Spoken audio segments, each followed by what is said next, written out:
Now, we have, I know you made notes, so now time for questions.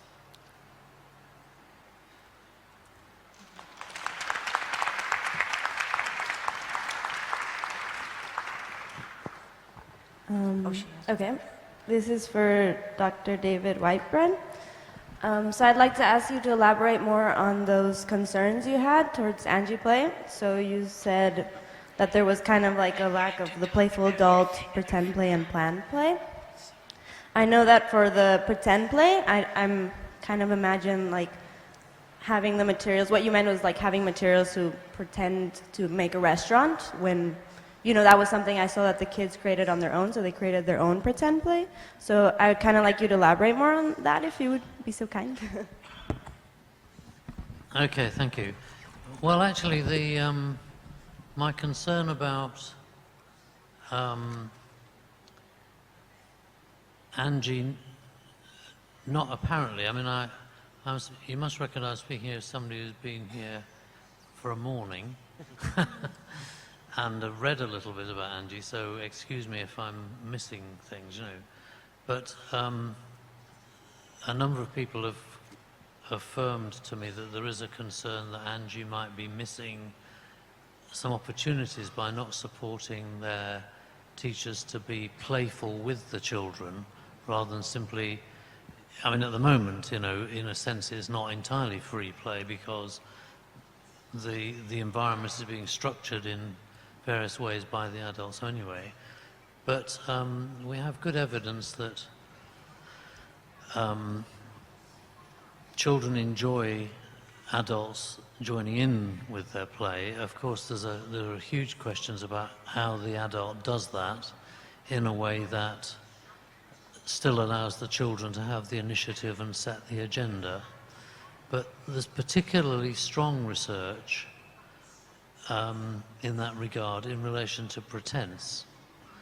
And in fact, that I would go so far as to say that we have evidence to suggest that some children, but many children, will not achieve the most complex forms of narrative pretense activity without the intervention of an adult. That's certainly true of UK children, children in the States.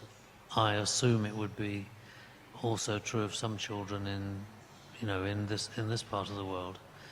So those two points are quite intimately linked, really, and I don't know how you want me to further elaborate. I mean, I'll give you an example of in the UK we have an organisation called Opal, Outdoor Play and Learning, and they use loose parts, and they have in the schools I've visited where they're you know, following that program, they don't have as an extensive a range of loose parts that can be built with in different ways and played with in different ways as in Angie, but they do have some categories of material such as dressing up clothes, for example, and domestic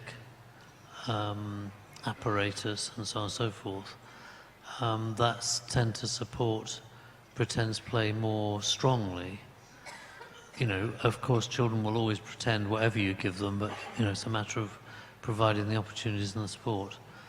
Just to give you one example, I was in a school in the UK recently where that very day somebody had delivered a huge truck full of old clothing that nobody wanted. It had all been cleaned, and it included all sorts of floppy sunny hats and long flowing dresses and whatever. And just as it arrived and was dumped in the middle of the playground, a huge great mound of it, all the fifth year children came out to play, and all the boys immediately put women's frocks on, hats on, and got handbags and went running around the playground pretending to be women going shopping. And I think that's good for them. And they certainly enjoyed it. And it was just, and in fact, out of that, I'd subsequently discovered, you know, a whole kind of play narrative developed. amongst the boys and the girls in that age group who, then had that opportunity day after day, about going shopping and, exchanging ideas about where to go and shop and so on and so forth. So they were playing at an adult activity in a way that was supported by those materials. So it's partly about the range of materials provided, but it's also partly about the adults being playful. Just to give you another example, I saw a wonderful example recently where the indoor domestic play corner had been set up as a hairdresser's, and some of the children were playing hairdressing, but in a rather, how shall I say, not very structured sort of way, bits and bobs, and not really playing together. And then one of the adult staff turned up, stood at what was the door and went ding dong, and one of the children came out and she said hello, and the adult said, hello, I've come for my hair appointment, and played the role of somebody going to have their hair done, absolutely beautifully. And the children were still allowed to set the agenda and suggest what colour she'd like her hair and so on and so forth. And they finished up making an appointment for next week, and so on. So, and what I noticed was that the play before she intervened was a bit sporadic and not very well structured. When she went in, suddenly the whole dynamic changed. The vocabulary the children were developing was enormously enhanced. The structure of the play became much more sophisticated. And this has been found generally in a range of studies, that if an adult knows how to do that, they can really enhance the experience for the children. So I'm told that there is pretense play happening in Angie. I haven't seen it myself, but I think if they are doing it, they could certainly write about it more, because it would really enhance, practice internationally in that sort of area. It's the most researched area of play, and for very good reasons. It has huge benefits in language, communication, cooperation skills, and so on and so forth. It's worth working at pretense play just as hard as Angie works at physical, practical problem solving. Sorry, that's a long answer. Thank you. So Doris has a comment. Yeah. Can I for example, I'm someone actually from China, but at a distance from China. To supplement, because, actually David raised a very good question. For example, the role of the teacher. But then understanding the context in China, I think it is perhaps a very good strategy, to have this kind of move. Because in our Chinese saying is that, raising a child without disciplining them is the fault of the father. And teaching without being strict is the flaw of a teacher. And this is very deep in our Chinese culture. And for example, a decade ago, or maybe, I don't know, maybe in some city, it's still like that. For a teacher to be promoted to be a senior teacher, the kind of performance looking into is the performance of the teacher. Is not the learning, but actually the teacher has to perform in a kind of model way. Forgive me, correct me if I'm wrong. But then, in this kind of culture, I do think that the first step to help teacher to understand the learning of children, you have to ask them not to do anything at first, because they are not brought up in the way as the West, playing together. The teacher, like you, holding them up and playing together. They are not. So in order to help them to have a shifting role, I think the first thing is we have to do that. And then I can see actually teachers are increasingly, professional. They can actually draw their professional practice to become professional wisdom. Yeah, I can tell from Angie's school, and this is really amazing. Yeah, this is really good. I don't know, whether I'm explaining correctly or not. Yeah. Maybe someone from China.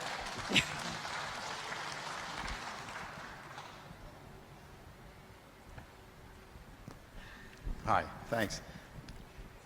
David, yesterday I saw Pretense play, and I don't know if it was generated by Angie or spontaneously by the children. I saw one group of children behaving like merchants and doing transactions, and this was about 10 doing back and forth with customers. I saw one little guy open up a restaurant with circular wood blocks and hand them out as hamburgers or something.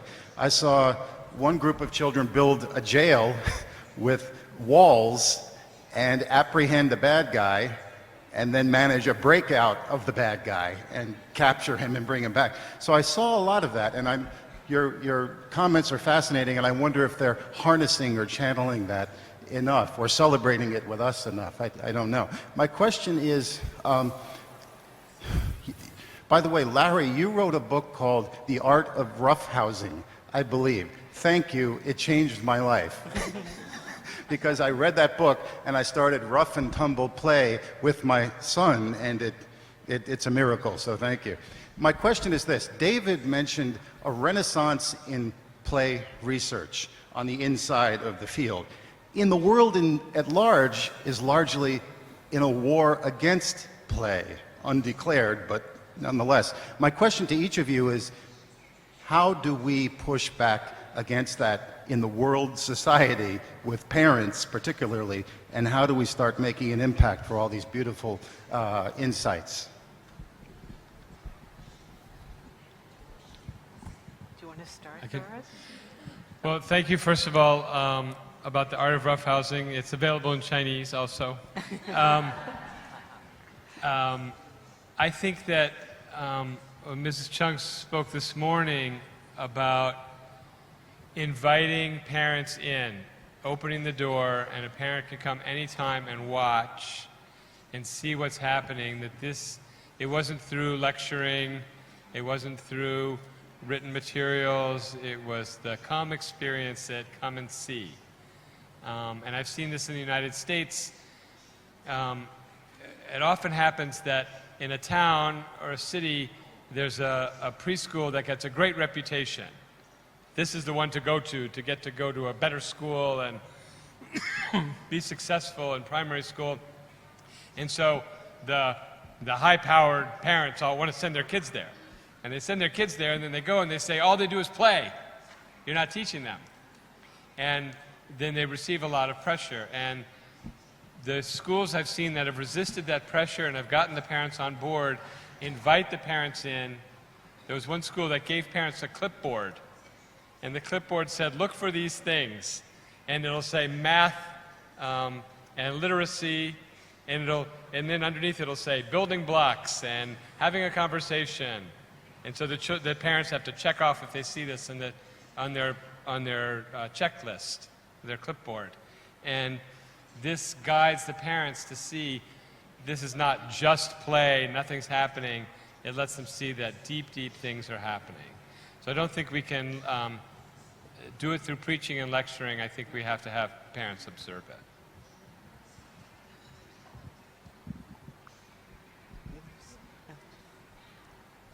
Go ahead.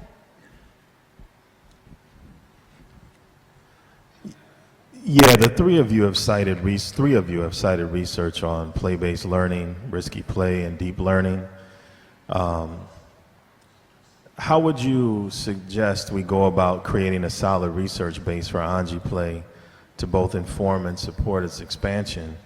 And what type of research do you think would produce the most helpful and compelling findings about Anji Play to facilitate that?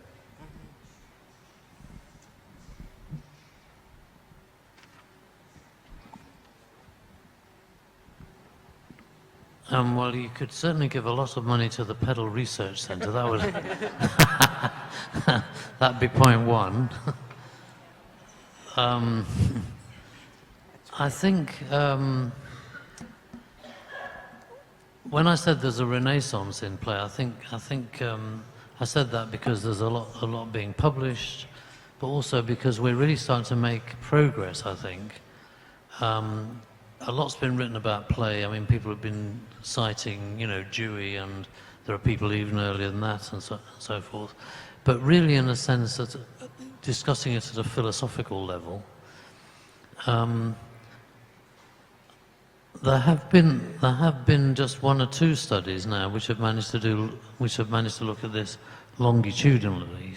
So of course any parent can see their child enjoys playing, but the issue is, what are they learning? Are they learning? And funding, getting funding for longitudinal studies would be a particularly valuable, it's a long-term project, this. But there are just a few examples now of studies where a more playful experience at early childhood education level has been shown to cash out in later achievements. Now the trouble is, a lot of this work stays within the research community, and we need to get it out there. And I think the key thing here, as I think has been alluded to already, is educating parents, because I think almost every school in the world, probably, possibly with the exception of Angie's schools, gets pressure from parents to teach in the way parents were taught, in a very sort of instructional way. And what we know about instructional-based play is that it works for a small proportion of the population. It worked for all of us, probably, but for something like 80% of children, they can't learn in that way, and they don't learn, and they start to, not like school, feel themselves failures, and so on. So I think as teacher professionals, we all have an individual responsibility to try and educate our parents about this. And within the research community, I think we need to develop long-term projects that show the long-term outcomes, which will be big enough to really make an impact. I actually think the beginnings of a neuroscience in this area are beginning to make an impact. A lot of countries around the world, I've been fortunate to be involved in projects in a number of different places, including Sub-Saharan Africa, the Middle East, South America, and so on. There are things going on, but they're individual projects. But I can definitely see a burgeoning interest internationally, and I think it's because really hard scientific evidence, although it's not filtering through to every parent in the world, a lot of international bodies and governments are beginning to recognize this. And this is why I've talked about a renaissance, because I think there's we have the seeds there, but we just need to keep pushing and researching and developing more of an interest. I think you in these sorts of areas, you often reach a kind of critical mass, and then the things really starts to take off. And my sense is that we're very close to achieving that. I would also add that on Wednesday at 8:30, from 8:30 to 12, there's true play and leading research. And I think that will also be addressed there. I also add something. I think that gentleman is right. If we really want to have impact and to be a sustainable practice, Angie really need to go forward for their own research.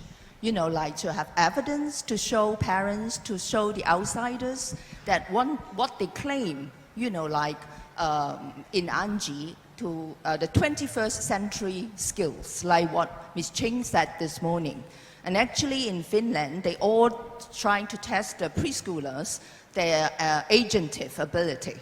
Okay, that is something they see as a 21st century. And I do think that apart from showing the field that they got the impact, it's also a very good resources for them to shape up their own practice if they go on the research, because they can see what are the things they need to put on and what are the areas they need to improve. So I would suggest them, to go on, really to have, serious and maybe action research or maybe scientific research in order to help them to sustain and continue to extend. Actually, if I can just add one, sorry, if I can just add one quick comment on that. It's actually endemic within this whole arena. I mean, we've mentioned Montessori, there's Reggio Emilia in Italy, there's Steiner schools, there's Angie. There are lots of projects being run by UNICEF and by the Lego Foundation. They're all weak in their influence by the fact that they don't research the impact of what they're doing properly. They fund the project, it looks good, but they don't, actually, run a proper RCT, as we call it, randomized controlled trial, where they've got control schools in the same place with the same sorts of children, and demonstrate, look, this really is having an impact, and we've got evidence to show that. So I think that's a really key point. I'm sorry. I just want to make, I'm all for research, and I think that it's very helpful to show that it works, but the heart of true play is the fundamental human right to play. And this is not something that we have to prove to prove.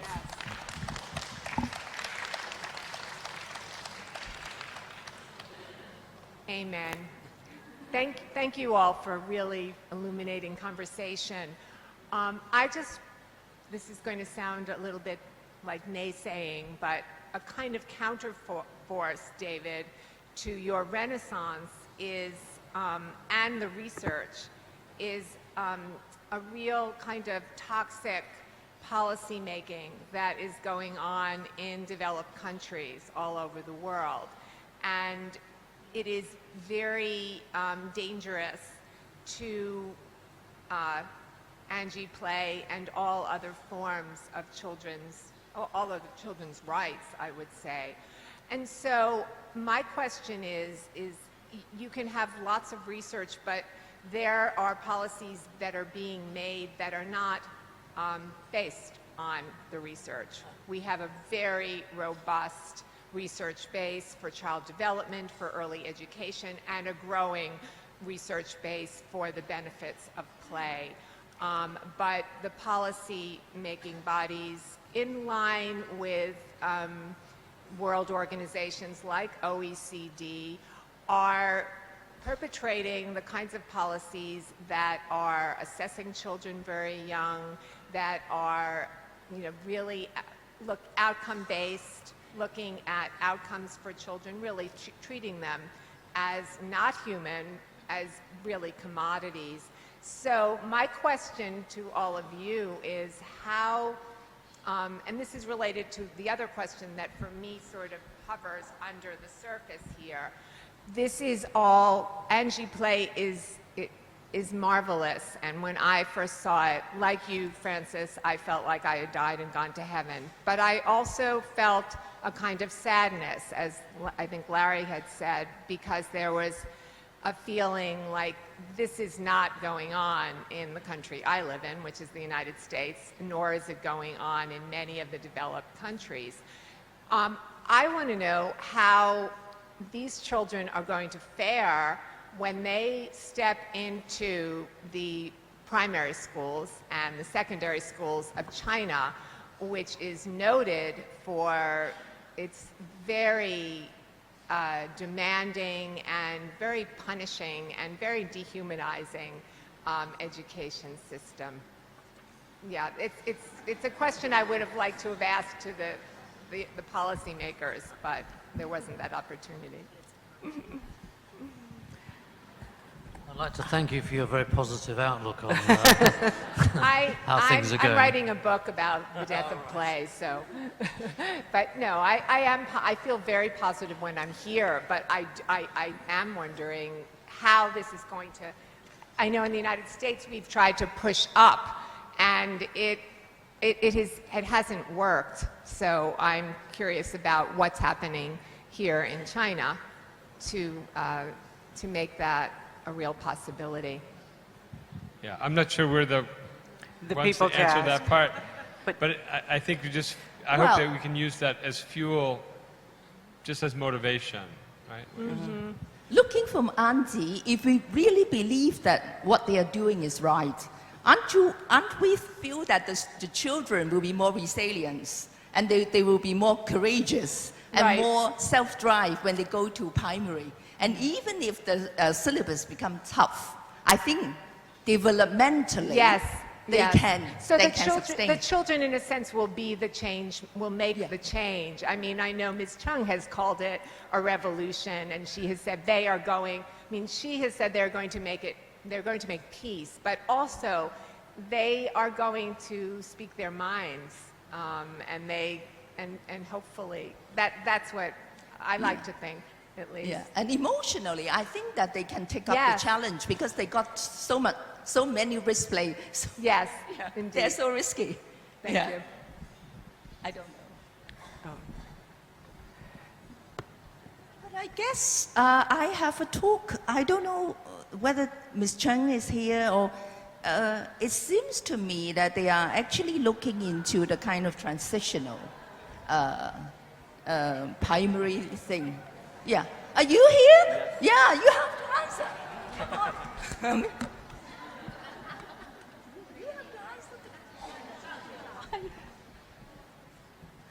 我没听明白。不是我去打让我回答什么问题啊？就是他们到小学以后呢，怎么样可以过这个怎么难的小学的生活？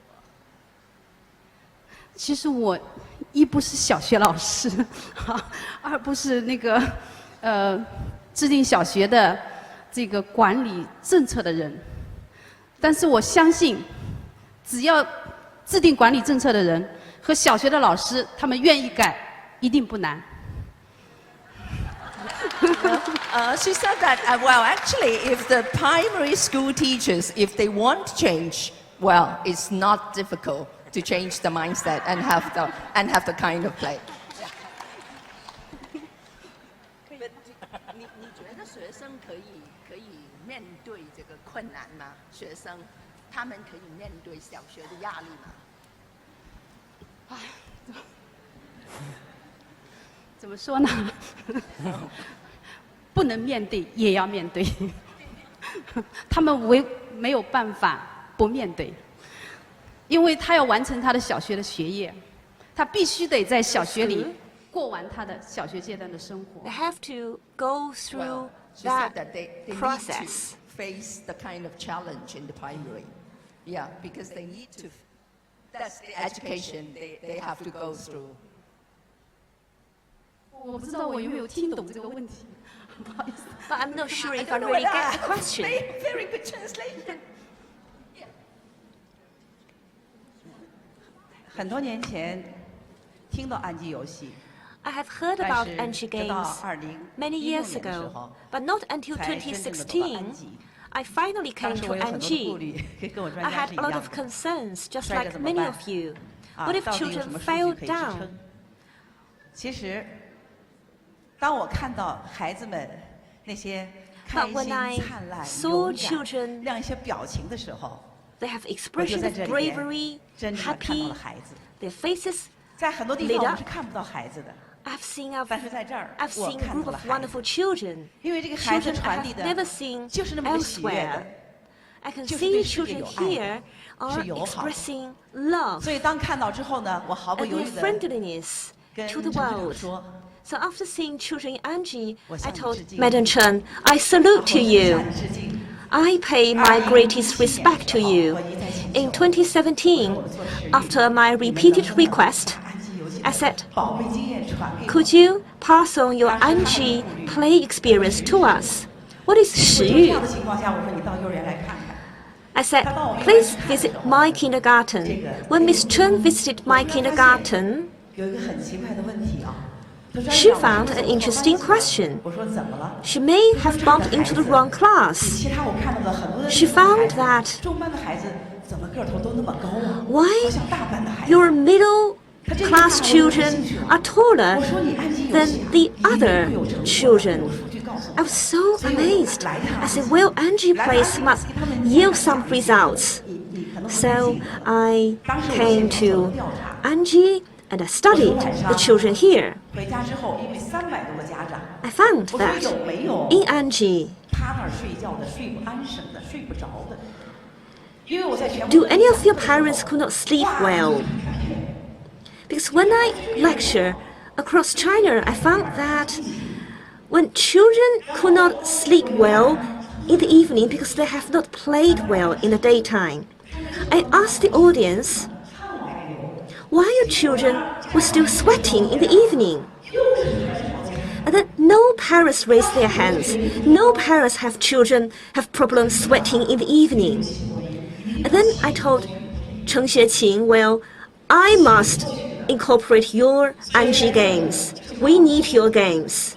You are like our air. So when we did not have data, but we have been breathing, we know the importance of air without scientific support. Why do we have to care about data? Maybe data will come in the very end. Just as when science has developed to a level, then data will come. So don't care too much about data. Do it.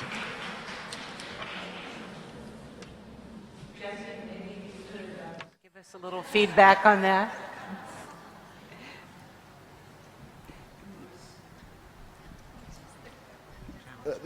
One of the things I heard was specifically this question of children and their health and the impact of the play on health in particular. That the speaker talked about visiting other schools and asking parents to raise their hands if their children slept well, and always having a number of parents that raised their hands because their children weren't sleeping well. But when she came to Anji, she met with 300 parents. She asked the same question, and every single parent didn't raise their hands. They all were able to sleep. They all had that play that allowed them to get that out. So there's a deep respect for the work that's happening here, for the fact that play and the children in play, and that when I first came here to see Anji play, I finally saw the child. I was able to see children. I was able to receive the joy and the love and the friendship that you could see coming off of children engaged in this kind of play. Thank you. Thank you. 我用中文问哈，就是 Okay, I'm going to raise a question in Chinese. I am a mother, so I would like to raise a question from a mother's perspective. I know Anji Play has been in place for 18 years. The first time when I saw it, I was moved. That's what I would like to know. These children graduated from Anji Play. What are they look like now? So.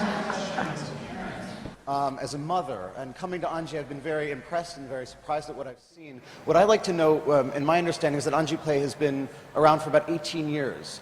What is the results that you've seen in the children that first began involved in Anji Play at the beginning? 好，这位老师，我们那个18年其实是前面有假游戏阶段。 For the 18 years, the first stage was actually force play, and then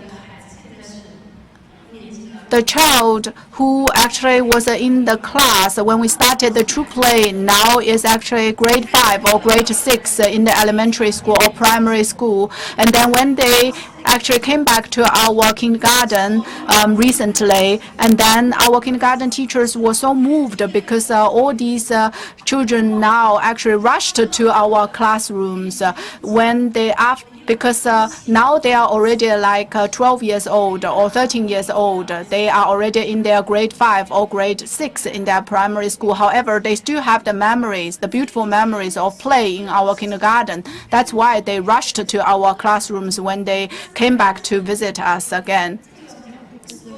In Anji, all the children got opportunities of free play. And I hope that all the kindergartens who are willing to join us in our practice can also work together with us so that we can have some comparative data. But one thing I'm very confident about, the teachers in our Anji Play kindergartens always regard ourselves as mothers of our children, and our teachers always feel sad about those children who graduated earlier before we had the True Play, and although they felt happy. A 5th grader in primary school, he came back the other days, not long ago, and he went into his old kindergarten looking for his teachers. His teachers were very satisfied and surprised because not many graduates come back and look for teachers. And this boy, who were the receivers of the free-to-play campaign, exactly remember his teachers. And the second example is so many mothers felt sorry for their first child and felt their second child was so lucky because they could receive free-to-play, but their eldest child couldn't receive free-to-play. So I would like to call on many more kindergartens to join our long-term follow-up research of free-to-play. Let's collect data, let's beef up the database so as to make the long-term, large-scale study possible.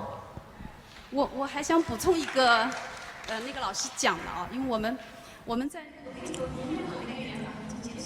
What I would like to add is that actually in Guizhou, we also had a transitional or bridging program that connected both the kindergarten with the primary school. And that's an extensive program covering both the preschool and the primary school. In their school, actually, their children, when they finished the grade 1 class, and when they entered the grade 2,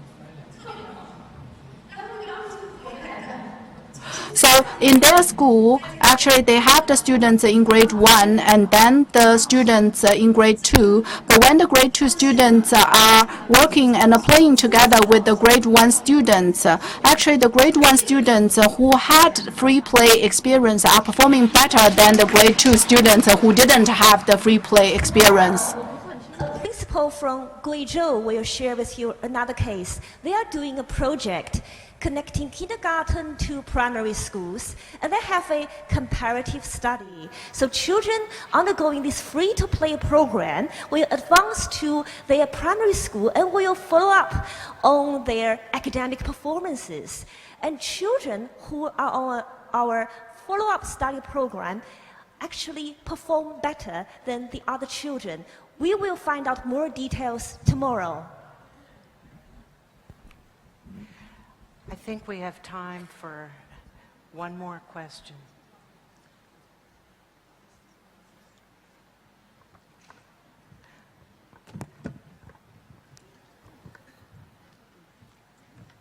I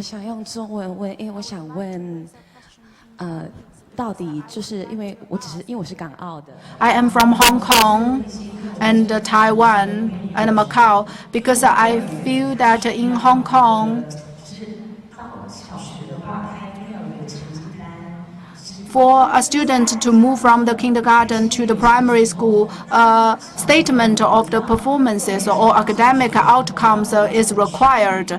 Then when the children in Anji Play is playing this way, then how would they be able to demonstrate their academic performances when they move to the primary school? How do they show to the primary school that they have mastered all those skills? And then how can the primary school teachers know that the children have already reached the standards or bottom line of the primary school? In our region, children who are advancing to primary school have to show to the primary school teachers their achievements, a scorecard, things they have done, what kind of development levels they have achieved, what kind of preparations, are they ready for primary school? I wonder, for kids in Anji, through all your plays and all your pedagogy, what kind of achievements you would like to show to primary school teachers? Is it the archive that each children have? what sort of things you will show to the primary school teachers? 我大致了解了一下，香港的小学可能希望做一些实质上面的准备呀，数学上面的计算能力的准备呀，是不是？ So since my colleague will interpret consecutively. Expect children to have some fundamentals of maths, fundamentals of science, or calculations, that sort of thing. 就是最基本的一些好像中文能力啊、英文能力啊、书写能力，还有就是数学的基本能力都会需要。Literacy, math, science, that sort of basic abilities. 其实我们这个游戏当中，上午我也介绍了我们的孩子的这个思维的能力、思维的逻辑的推理的能力、因果的假设的能力，像这些能力，它的后继启动性非常强，它对后继学习的这个支持是非常强大的。我们虽然没有教他们写多少的字，可能1年级第1年上去，他不会写多少字，但是到后来他会越来越能应对小学3年级以后进入理性思考的那些学习。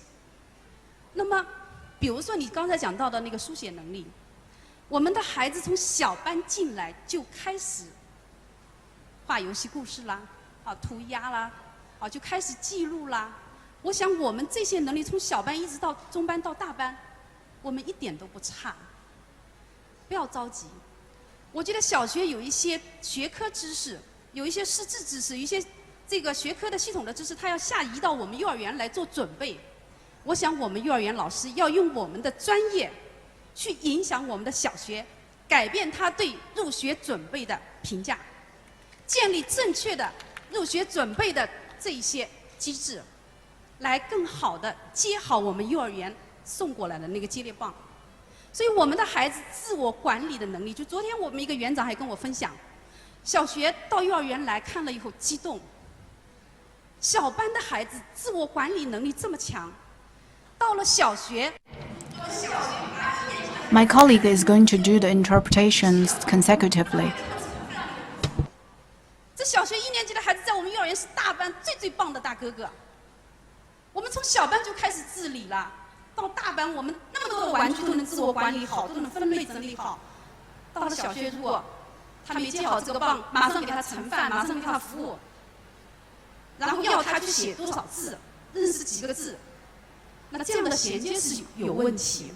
所以我觉得我们这个关于幼小衔接的，我希望我们幼儿园来影响我上午讲的这个教育生态的事情，就是让小学更多的来了解我们，我们为他们在学习品质上，在自我管理能力上，在身体的这个素质上等等，在注意力的集中上这些等等，我们为他们做了哪些准备？我们为后继长远学习做了哪些准备？我想小学老师他一定不会焦虑，会慢慢淡定。入学准备不是为小学1年级准备，我们是为孩子后继一生的学习准备。我相信我们一起用我们的专业去改变这些需要改变的，一定会做得更好的。我也相信香港一定会做得比我们内地更棒。Children learn a lot of things in preschool education, literacy, math.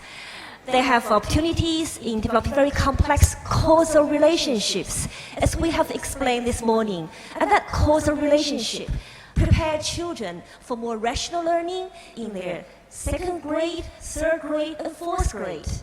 And our children are very good at narrations. In their youngest class, in our kindergarten, they have learned to write stories, they learn to write symbols. They are very good at telling stories. At literacy, symbol, and communication.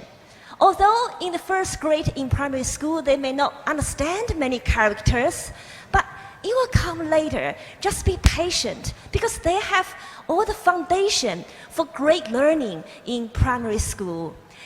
And I would like to say that it's for the primary schools to change their mindset about preschool. When primary school teachers visit our preschool, they were so shocked at how good our children are at self-regulation.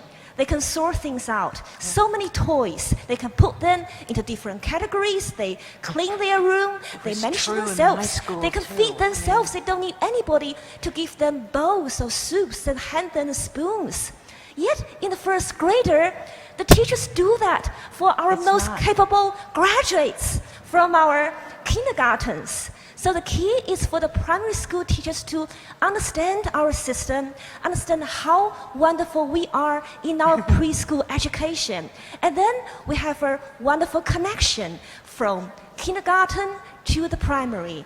I believe if they do understand us, and trust in our professionalism of preschool education, we will have a wonderful collaboration from preschool to primary school. And I believe Hong Kong will do a better job than the mainland. And what we do is not just preparing children for primary school, we are preparing them for life. We are creating successful 21st century citizens. And that's where we'll leave it for today. Thank you very much. And Mrs. Shen, thank you for coming and joining us on the panel. Thank you all.